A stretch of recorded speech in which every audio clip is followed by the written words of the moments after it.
Présente-toi. Abdel, 59 Crew. Abdel, 59 Crew, Grande Sainte. Voilà. Et il est allumé. Regarde. Il est allumé. Parfait. Ok, Grande Sainte. Ça fait combien de temps que tu danses? Ça fait depuis 97. 97. T'as commencé avec qui? J'ai commencé avec des mecs de mon quartier. Connu, pas connu? Non, pas connus. Très bien. Moi, vous créez 59 Crew, je pense que c'est vers 2003, 59 Crew, 2004. c'est simple. Nous, à partir de 99, on a créé le groupe 59 760 Ok. avec D'accord. Didawi en danse debout, de connus. Hein. Après, il y avait plein d'autres mondes que des gens du quartier. On était quoi, un peu moins de 10 personnes, mais on faisait que des shows. Créa et tout ça, on a fait la Villette, les rencontres urbaines, 2001. Après, on a fait pas mal de spectacles où on faisait tout, danse debout et tout ça, jusque 2005. Et 2005, là, on s'est mis vraiment dans les battles. Très bien. Et c'est là, et les gens, ils retenaient pas le nom de groupe 59 760. Ils retenaient 59, du coup, on s'est appelé 59 Crew. Tes frères, ils dansent, pour info. Ouais, Voilà, ils ont toujours dansé. c'est grâce à eux que j'ai commencé à danser. Quand je parle avec ton frère Omar, on a des discussions qui datent sur des b-boys quand même d'une autre génération. Donc ça veut dire qu'il connaît bien, il a bien suivi, on va pas se mentir. Ouais. Ensuite, 59 Crew, on vous a vu, vous étiez un groupe un peu itinérant. Je vous ai croisé dans plein d'événements. Après, ouais, nous, on a pas mal bougé. Hein. Dans le Nord, il n'y avait pas beaucoup de groupes qui bougeaient.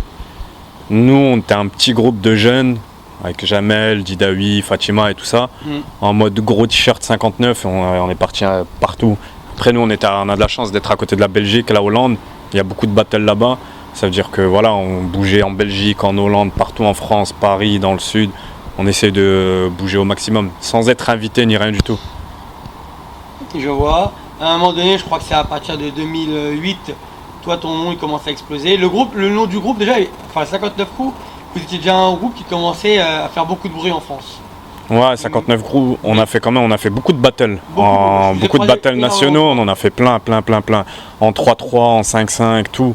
Avec Jamel, Jawed, Abder, Youssef, Yahya, on a fait grave, plein trop de battles. En 3-3 aussi surtout, avec Jamel, Jawed et moi, on a fait 1 milliard de battles. Laisse tomber, pendant 2 ans, on faisait que ça, des 3-3. Très bien. Toi, à partir de 2008, on va s'intéresser un peu plus à toi. Tu gagnes le fameux B-Boy France. Ouais, c'était en 2008. Ouais. Après, avant ça même, hein, on avait fait une bonne presta à Freestyle Session avec 59 Crew. 2008, pareil, l'été. Et quand on est revenu de Los Angeles, ça m'a grave motivé. J'ai vu ce que c'était le niveau international. Première fois qu'on faisait un gros battle international. En plus, avec le groupe, on a kiffé. On est parti 2 semaines à Los Angeles. Aucune pression, rien du tout. On tombait contre California, Main Ingredient. On a passé le premier tour. Je sais plus, il y avait une 60aine de groupes en qualif. Ils en prenaient 16. On était premier groupe français à rentrer dans le top 16 à Freestyle Session. Voilà, on a bien kiffé. Rien que déjà ça, on était content. Ensuite, on tombe premier tour contre Main Ingredient, on gagne. Main Ingredient, Ouais. de Miami. Ouais, voilà. Et du coup, voilà, on était encore plus content. On a fait un bon battle contre California. Ça nous a fait. Du buzz. Ouais, voilà, pas du buzz, on s'en foutait du buzz, nous. Ça nous a fait kiffer, on était content, on est revenu à la salle, ça nous a donné encore plus envie de s'entraîner. Et après, du fait que j'ai eu cette motivation-là, je me suis entraîné à fond pour le 1-1, B-Boy France. C'était quoi, 2-3 mois après? Je me suis entraîné à fond et voilà, cette année-là, je l'ai gagné. Et à partir de là, on a commencé à m'inviter un peu à droite à gauche pour des 1-1. JP qui m'a appelé pour le PC Pop Tour. J'ai gagné le PC Pop Tour direct après. Après, il y a Rochefort qui m'ont appelé pour le 1-1. J'ai gagné le Rochefort là-bas. En même temps, ça a confirmé un peu B-Boy France, parce que B-Boy France, c'est chez moi, c'est dans ma ville. Ah oui, le jury, c'est pas les gens de ta ville. Ouais, je sais, mais après, voilà, dans le hip-hop, ça blablate beaucoup. L'organisation, c'est B-Boy France, Abdel. En finale, l'année d'après. L'année d'après, ouais, j'ai perdu en finale contre Case, contre Vince. Je te suis, hein. Ouais. Après, il y a eu aussi Hip Hop Session en 1-1. J'avais perdu en finale contre Focus. Voilà, après, j'étais content au moins. J'étais content de gagner B-Boy France. C'est pas tout le monde qui a cette chance-là de gagner un gros battle chez lui, en plus en 1-1. T'es content de fou. Il y a tout ton quartier, il y a toute ta ville qui est là. Donc voilà, j'étais content. Mais après, comme beaucoup parlaient, ouais, Abdel, B-Boy France, à Grande Sainte, je sais pas quoi, ceci, cela, le fait de gagner d'autres battles ailleurs en 1-1, tout seul, sans partir avec mon équipe ou quoi que ce soit, ça a confirmé, donc voilà. Une petite question comme ça, est-ce qu'on pourrait dire, c'est ce que j'ai remarqué, que tu avais une espèce de concurrence à Paris avec Tonio? Ou pas du tout? C'est les gens qui créent cette concurrence-là. Après, c'est lui aussi dans son interview ce qu'il a dit. C'est ce que lui aussi il a dit. C'est ce que lui aussi il dit. Ouais, je sais pas, j'ai même pas vu l'interview. Je sais pas si elle a été postée ou quoi. Si, elle est postée, on en parle à un moment donné. Après, quand tu regardes bien, le style il est différent. Ce qu'il fait et ce que je fais, ça n'a rien à voir. Et chacun une spécialité. Mais après, le truc, c'est ce qu'ils voient les gens en référence par rapport au canard et tout. Après, il y a plein de gens qui me disent il y a des mouvements qui sont similaires et tout ça et tout. Et on a déjà réglé ça un petit peu aussi. B-Boy France. Ah, B-Boy France. Mais bon, c'était vite fait, en cercle et tout, tranquille. J'aime pas trop moi les polémiques à ce qui paraît, je sais pas quoi, ceci, cela, je m'en fous. Je trouvais que par exemple là quand je t'ai regardé sur le Red Bull BC One 2013 qualification Nord, que quand tu étais 2014. 2014, excuse-moi. Quand vous êtes là en face de l'autre, on sent quand même que c'est une motivation. Après, c'est bien. Moi, j'aime bien quand il y a des. Motivation. Voilà, c'est une bonne motivation. C'est bien de tomber contre des gens comme ça, quand il y a des petites histoires, des trucs comme ça. Après, ça reste tranquille. C'est pas jamais parti sur des insultes ou des je sais pas quoi, quand on se voit tranquille. Lui, je respecte, il n'y a pas de souci. Pareil. Là, il a fait une bonne année. Il a gagné pas mal de battles. C'est bien. Tranquille pour lui. Toi, ta particularité, moi, ce que je trouve fort chez toi, c'est que je regarde en allant un peu en arrière. On est en 2004 quand moi je vous découvre, enfin 2003-2004, et je me rends compte qu'aujourd'hui, au fil des années, il y a de plus en plus de membres du groupe 59 qui ont arrêté pour diverses raisons. Ouais. Et je me dis comment tu arrives à trouver ta motivation alors que j'ai plutôt l'impression que tu es un peu seul dans cette petite ville, même si elle a été reconnue par B-Boy France, cette ville, j'ai l'impression que tu es un petit peu seul à t'entraîner. C'est quoi cette motivation? C'est dur. Moi, des fois, je me suis retrouvé à aller à la salle tout seul, en plus une grande salle. Je préfère m'entraîner dans des petites salles, moi. Quand c'est grand, tu te fais manger par l'espace, t'as aucune motivation. Nous, c'est une grande salle qu'on a là-bas à Grande-Sainte, notre salle d'entraînement. Mais ça m'est arrivé plein de fois de rentrer dans la salle, mettre la musique, commencer à m'entraîner une demi-heure, prendre mon sac et bouger. Aucune motivation. C'est vrai que quand il y avait 59 crews en entier, tu rentrais dans la salle, ambiance, ça se jette, ça fait n'importe quoi, ça rigole, tu trouves des mouvements en t'amusant. Et voilà. Après, il y a eu une période où c'était une période un peu creuse. Mais là, maintenant, la motivation, je la vois beaucoup aussi par les petites chez moi. Avec Mathéo, Naël, Martin et tout ça. C'est de ma génération. Voilà, je m'entraîne avec eux, je leur donne des conseils et je les vois progresser. Ça me donne plus envie de m'entraîner en fait, d'aller là-bas, m'entraîner avec eux, les voir progresser. Ça me redonne une motivation à moi aussi. Et c'est pour ça que j'aime bien faire des battles. J'ai fait beaucoup de battles avec Mathéo cette année. On l'a vu. Pareil avec Martin aussi. Dédicace Cachouk à la district. Voilà, donc on a fait plein de... C'est eux en fait qui m'ont redonné une motivation. Mais est-ce qu'aujourd'hui, à travers le petit Mathéo, tu relances un peu une nouvelle génération de 59? Après, peut-être pas une nouvelle génération de 59, une nouvelle génération du Nord. Là, on est sur d'autres projets aussi, là, avec les petits, avec B-Boy France Kids. On a eu un nouveau lieu, un bête de lieu, un nouveau lieu. Et on essaye d'en faire un peu un pôle formation pour les jeunes. Il y a des projets avec des jeunes d'autres endroits en France. Et on va essayer de faire quelque chose de bien. Je vois, les années passent, mais vous arrivez à recréer le futur, quoi. Ouais, après, il y a beaucoup, franchement, je bouge pas mal. Je juge des battles un peu à droite, à gauche et tout en France. Et on a une bonne génération, une bonne nouvelle génération dans le Nord. Et ça, c'est ça qui est bon. Il y a même une année où tu as fait pratiquement que jury et tu n'as pas forcément participé à des battles. Ouais, l'année où j'étais blessé, j'ai enchaîné les blessures. Après, c'est ça qui m'a arrêté aussi un peu au niveau des 1-1. J'ai fait plein de 1-1 pendant 2 ans. Et après, blessure au genou, opération, reblessure à l'autre genou. Et ça fait en même temps 59 crews qui s'arrêtent aussi un petit peu. Pas de motivation à des moments où je voulais arrêter carrément. Et voilà. Après, ce qui m'a motivé aussi un peu, c'est le Red Bull Cypher Nord. Quand Tonio il m'a appelé en tant qu'invité pour le Nord, au début, j'étais pas trop chaud. Je voulais être invité direct aux France. Il m'a dit que la liste, elle était déjà un peu faite et tout ça et tout. Et je me suis dit bon, j'étais blessé, on m'a pas vu pendant longtemps, il faut que je reconfirme, je m'en fous, je refais le Nord. Et le fait de l'avoir gagné aussi, ça m'a remotivé encore aussi pour faire d'autres 1-1. Après, comme ça au moins les gens ils le savent. Si j'ai pas fait Red Bull France par la suite de cette année, parce que j'ai gagné le Nord, j'étais automatiquement, je devais faire. C'était en plein cœur du Ramadan. Ouais, c'était en plein Ramadan. Et c'est la seule raison pour laquelle je l'ai pas fait. Et pas parce que c'est le Ramadan, tu peux pas danser ou ceci ou cela. Pendant le Ramadan, tout simplement déjà aussi. Il y avait déjà une semaine de Ramadan avant la date du Cypher. Arrivé là-bas, ne pas avoir mangé pendant une semaine, même si tu fais pas le ramadan le jour même, ça veut dire, moi, comment je prépare moi mes battles, les 1-1, souvent une semaine et demie à l'avance, où je me donne à fond, je calcule sur mes passages, ceci, cela, parce que je suis beaucoup stratégique dans les 1-1, et partir avec une semaine où j'ai pratiquement rien mangé, je m'entraîne le soir, donc je me suis dit laisse tomber, vaut mieux rien le faire. J'ai pas envie d'aller là-bas pour pas montrer mes vraies capacités, de quoi je suis capable. Donc voilà, c'est pour ça que je l'ai pas fait. Tu pourrais dire que vous êtes une famille de danseurs, toi, ta soeur Fatih, Omar, la scène, tous vous dansez. Ouais.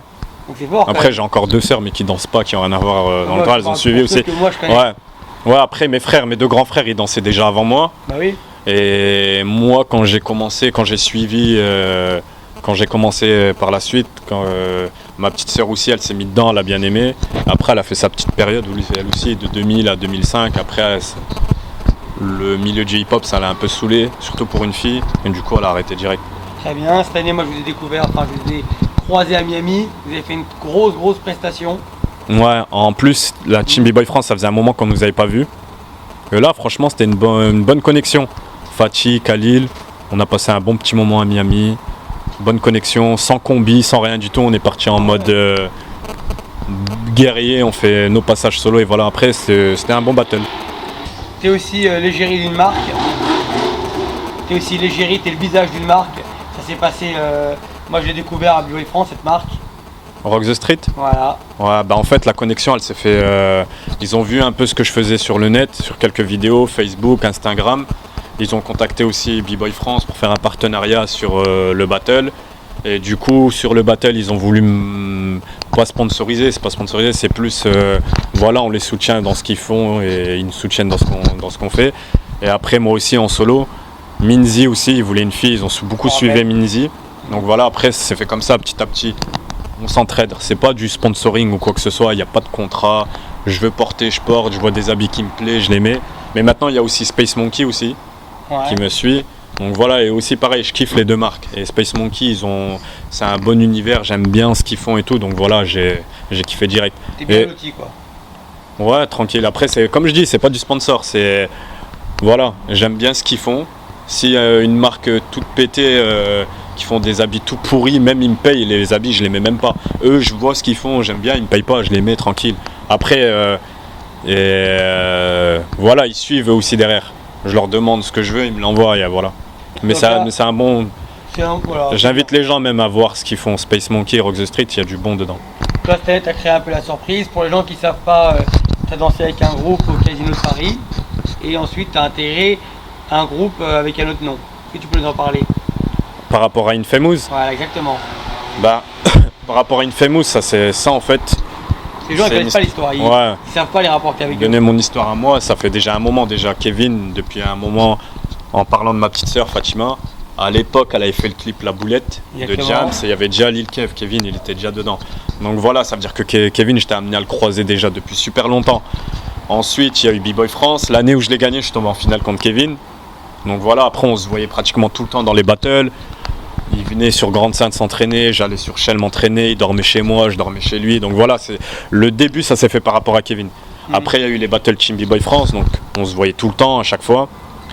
Jackson qui accompagnait souvent Kevin, quand on faisait des grosses résidences pour des battles en mode Shell ou je sais pas quoi, en mode Team B-Boy France, Jackson il était là, derrière nous et tout ça à chaque fois. Donc après, il y a eu Jackson, Kevin. Il y a eu un show de Fasté, ils devaient faire la Villette, ils m'ont proposé de le faire avec eux, j'ai fait la Villette avec eux, donc du coup j'ai bien appris à connaître Fasté et tout ça. Par la suite ils m'ont demandé de faire un battle avec eux, 59 crew, il n'y avait plus trop, c'était dans la période creuse vraiment. Au moment où je rentrais dans mes salles, il n'y avait rien à faire, je sortais, aucune motivation, j'allais souvent m'entraîner et Kevin il montait souvent aussi s'entraîner. Ça fait qu'à cette période-là, je faisais pas de battle de groupe, on a fait Break the Floor avec Jackson, Arshad et Kevin. Ça date d'il y a 2 ou 3 ans ça déjà. Donc voilà, après on a commencé à faire des battles ensemble. Ensuite on a fait plein de dates. On a fait plein de dates avec le show de Fasté. Et après par la suite, moi je me suis calmé un peu. je me suis concentré un peu sur ce que je faisais en dehors du hip-hop, sur un an, comme ça, 1 an et demi. Et là, quand j'ai recommencé à reprendre bien les one-one avec le Red Bull et tout ça, ils m'ont dit voilà, on a formé un groupe, il y a Jackson, il y a Kevin, dedans il y a Fachi. Fachi, pareil, il vous racontera son histoire s'il fait l'interview, elle est différente de la mienne. Donc voilà. Même avec Danny aussi. Danny, on se voyait déjà beaucoup dans les battles. On a gagné un battle ensemble, Fachi, Danny et moi, One for All, All for One, à 3 en mode Team B-Boy France. Donc voilà, on se connaissait déjà tous bien. Donc voilà comment ça s'est formé. Ils m'ont appelé pour faire le bocci. J'ai dit je suis partant direct. Après voilà, on a fait le bocci. Alhamdoulilah, on a gagné. Et là, on est en train de faire une grosse préparation, meilleure que celle du bocci France pour l'Inter. Très bien. Est-ce qu'il y a des b-boys en France que tu aimes, toi? Ouais, il y en a plein que j'aime bien en France. Que tu trouves originaux? Après, il y en a que je vais oublier comme ça, mais de tête, j'aime bien Tony, WBB. J'aime bien ce qu'il fait. Lil Schlag. J'aime bien Chim, Case. Après, il y a des gens que les gens ils connaissent pas forcément. Jamel, Jawed et Abder, Rahim. Ouais. Les trois de 59. 59, voilà. Franchement, eux, c'était original, dans leur délire. Ils en ont rien à foutre du game de hip-hop et tout. Et ce qu'ils faisaient, je kiffais de fou. Jawed dans ses top rock, dans sa musicalité, son originalité, ses codes, je kiffais de fou. Jamel, ses mouvements en souplesse à lui. C'est pas genre les gens qui font les mêmes souplesses dans leurs mouvements. Il ramenait sa souplesse dans ses phases, comme dans ses passes, dans tout. Je kiffais de fou. Et Rahim, pareil. Tout ce qu'il faisait dans ses mouvements originaux, ses codes, ramener ses frises dans ses phases, tout, je kiffais de fou. Et je vous demande, même si les gens ils les connaissent pas, tapez Jawed 59 Crew, Jamel 59 Crew, Rahim, Abder 59 Crew, vous allez voir. Je kiffe bien ce qu'ils font. Après il y a plein d'autres gens, là j'ai dit Tony WBB, Lil Schlag, Chim, Case, mais il y en a encore plein d'autres que je kiffe. Très bien. Si demain tu devais affronter quelqu'un en 1000%, est-ce qu'il y a quelqu'un que tu aimerais affronter dans le monde entier? Je dirais pas quelqu'un que j'aimerais affronter, je m'en fous d'affronter quelqu'un ou quoi. Mais quelqu'un que j'aime bien là en ce moment dans le monde au niveau international, Victor Vicious. J'aime bien ce qu'il fait. Ouais. Voilà. J'avoue. Avant ça il y avait Thésis, mais là en ce moment Victor Vicious j'aime bien ce qu'il fait. En plus il est là, cool, style nonchalant, il en a rien à foutre. On l'a bien vu au BBS ensemble. Ouais. On l'avait croisé là-bas. Puis même il est jeune, il a 18 ans je crois, un truc comme ça, et voilà, j'aime bien ce qu'il fait. Motherfucker cool là. Très bien. Est-ce que tu as d'autres passions que la danse? J'ai pas de passion du tout de toute façon. Même la danse, je dirais pas que c'est une passion, j'aime bien, je kiffe et tout ça. Bien, tu tues quand même. Hein? Tu tues pour un mec qui est pas passionné. Non, mais genre, je suis pas là dans mon lit le soir à me dire ouah putain, il faut que j'aille à cet événement-là. Attends, je vais regarder sur internet que le dernier battle qu'il y a eu ou je sais pas quoi. Je suis pas comme ça. En dehors des événements et de l'entraînement, j'ai une autre vie, j'ai des potes, je suis tranquille, je fais ma vie tranquillement, rien à voir avec la danse. Je vois, c'est foot, quartier, PlayStation. Ouais, pas PlayStation, mais voilà, d'autres trucs. Tranquille. Est-ce que tu as un conseil à donner à la nouvelle génération? Nouvelle génération, de kiffer, de pas trop regarder les vidéos, aller dans la salle, entraînez-vous, même si c'est des trucs tout pourris que vous faites, entraînez-vous à les faire bien et par la suite ça deviendra quelque chose de bien. Parce que là maintenant, moi j'ai eu la chance de vivre l'époque sans internet. Il y avait internet mais c'était pas comme maintenant, tu voulais regarder une vidéo, tu t'allumes ton PC, tu la mets en charge, tu as le temps de faire 15 000 trucs, tu reviens, elle n'est même pas encore finie de charger. Là maintenant, il y a trop de vidéos sur internet, il y a des battles tous les week-ends, ça veut dire les petits sont là avant l'entraînement à regarder tous les battles, inconsciemment, sans faire exprès, ils pensent trouver des mouvements à l'entraînement, alors qu'en fait c'est un mouvement qu'ils ont vu dans une vidéo. C'est même pas du pompage ou quoi, c'est sans faire exprès. À force de voir des vidéos, automatiquement tu refais les mouvements que tu as vus en vidéo. Et voilà, de moins regarder les vidéos, se renseigner sur ce qui se passe dans le monde et tout ça, dans les battles et tout ça, c'est bien. Mais après, de moins regarder les vidéos, pas se casser la tête. Et quand tu es dans une salle et que tu t'entraînes et que tu fais ce que tu as envie de faire, t'essayes. Moi, mes mouvements, je les ai trouvés en faisant n'importe quoi. Tous les mouvements que je fais, pratiquement. C'est quelqu'un qui fait beaucoup de vidéos dernièrement, je trouve. Ouais, j'aime bien faire des vidéos parce que je suis plus comme avant à faire 1 milliard de battles tous les week-ends et tout ça et tout. Ça veut dire que je trouve quelques mouvements et tout, boum, je balance une petite vidéo sur internet. Il y en a plein qui aiment pas ça. On me l'a dit, hein. Balance pas. Mais genre on m'a dit balance pas tes vidéos, mets pas tes news et tout. Mais je m'en fous du game et tout ça. Ouais, il faut que je vienne dans un battle, je sorte des news et tout. Je m'en fous, je kiffe. je veux un battle, je fais ce que j'ai à faire. Même si tu l'as vu 15 fois en vidéo avant, j'en ai rien à foutre. Ouais, même pas ça, je parle même, il y a des mouvements que je mets en vidéo, je les fais même pas en battle. Tu vois, mais je m'en fous. C'est un kiff, perso, j'aime bien. Au moins ça laisse des petites traces. Là on en parle aujourd'hui en 2014 pour plus tard. Est-ce que je pense que le petit Mathéo est quand même rattaché à toi aujourd'hui? Mathéo, à la base, je vais expliquer déjà Mathéo, parce qu'il y en a plein qui commencent à le voir un peu en vidéo et tout. Hein? C'est pas l'élève de Omar? Si, c'est l'élève de Omar. Il est venu dans les cours à Grande-Sainte, il s'est inscrit et voilà, à la base, il voulait faire du Michael Jackson, je crois. C'est ça, il voulait faire du Michael Jackson. Il voulait faire du Michael Jackson, donc rien à voir avec les phases et tout. Il s'est inscrit dans les cours de Omar, il a commencé à suivre un peu les cours. Et comme moi, je venais de temps en temps à l'entraînement, m'entraîner, on s'entraînait un peu, mais c'était Omar qui le suivait beaucoup au départ. Après, il a commencé à faire des petits battles dans le Nord, on le suivait. Et avant même qu'il ait le petit niveau qu'il a déjà maintenant, je faisais déjà des battles avec lui, mais il n'y avait pas de vidéo, il n'y avait rien du tout. Et après, petit à petit, on a commencé à faire des plus gros battles, des vidéos qui se voient un peu plus. Après, c'est pas des battles internationaux ni rien du tout. Les deux vrais battles bien qu'on a fait pour le moment, Europa. Lilou, il nous avait invités pour ce battle-là, cette année, là, à Marseille et à Berlétan. Et là, battle authentique, là, de Hervé à Valenciennes. C'est les deux battles qu'on a fait bien avec des teams internationales. Mais voilà, après lui, ce qui est bien, c'est qu'il comprend rapidement. J'ai déjà donné des cours pendant des années, j'ai vu des élèves passer devant moi, et lui, c'est genre, tu lui expliques comment faire le Thomas, il va essayer, tu vas lui dire lève ta jambe, il va réfléchir, ah ok d'accord, il faut que je lève, il réfléchit beaucoup avant de faire les mouvements. Et il y a beaucoup de petits, quand tu leur donnes des conseils, ils écoutent, ça rentre dans l'oreille, ça te parle, ça sort par là, ils écoutent pas trop. Lui, il écoute beaucoup, il a des facilités, et c'est pour ça qu'il progresse rapidement. Non, je dis ça parce que, comme je sais qu'il va danser aujourd'hui, sur ma feuille avant que je te vois, je savais même pas que j'allais te voir, et ben j'ai marqué dédicace à Biel directement. Parce que je le vois maintenant un peu comme, tu vois, j'en parle aujourd'hui en 2014 parce que je sais que s'il continue comme ça, il va être amené on va devoir le croiser assez souvent. Et je sais qu'il y a souvent ce rapport entre un grand et un petit, et il faut toujours mettre un visage. Le visage que moi j'ai dans ma tête, c'est toi. Ouais, donc, mais après c'est parce qu'on me voit en vidéo avec. Ah oui, après ça serait mon frère Omar qui ferait des battles avec lui et les gens ils diraient que c'est lui. Mais après voilà, c'est parce que c'est ce que les gens y voient. Ils voient des battles. Après en plus on fait beaucoup de combis ensemble, ça veut dire que voilà. Je regarde, hein, ça fait... ne crois pas, même si on se parle rarement d'elle, je regarde tout ce que vous faites. Donc c'est pour ça que sur ma feuille il y a marqué. Mais après il n'y a pas que lui, hein, il y en a plein d'autres dans le Nord. Mais celui-là c'est un petit, depuis un an c'est un peu le nom que j'entends. Et c'est d'ailleurs c'est ton frère qui me l'avait parlé la première fois, il y a un an déjà. Ouais. Mais il y a d'autres personnes, qui arrivent. Il y en a, ils sont même pas. Martin, on l'a vu quand même, mais il y en a d'autres qu'on n'a pas vu et qui sont bons aussi. Très bien, le mot de la fin, ça serait? Ça serait pas de mot de la fin. Tranquille. Très bien. Peace.